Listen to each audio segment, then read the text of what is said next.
I was born in Gary, Indiana. But by the age of 4, I was living in Houston, Texas with my mother.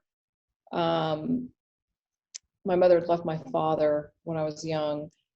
And when I was in school in Houston, I started doing art when I was like 5 years old.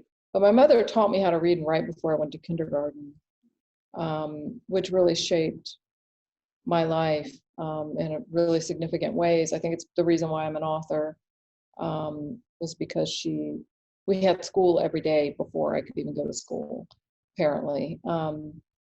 And we actually had to leave Texas because the schools there were so racist that they were holding me back. I mean, I didn't help.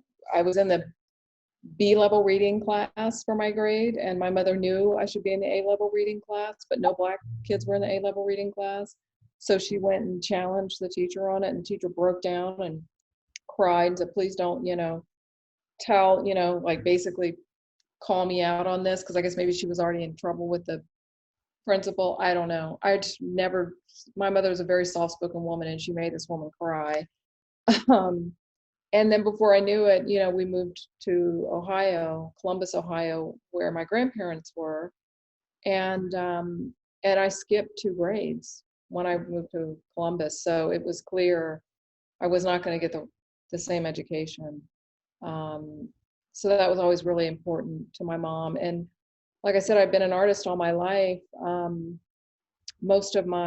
By high school, I went to she got me into this high school that was almost like Fame. It was for artists, and I had a artist studio. And after doing all of my curricula for high school, the last year and a half, I just worked in the studio and submitted paintings for shows and sculpture.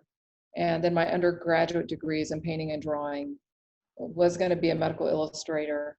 I double majored in science, and then decided I wanted to make art or really promote more ideas for the masses. And I was a scenic painter for film and television. I was a union.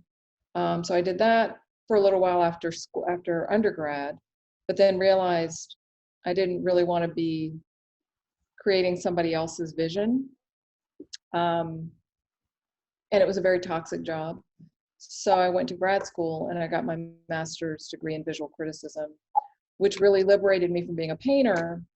And that was when I picked up the camera. I started doing photography and writing. And then my first book, Counterculture, was on the American Diner Waitress.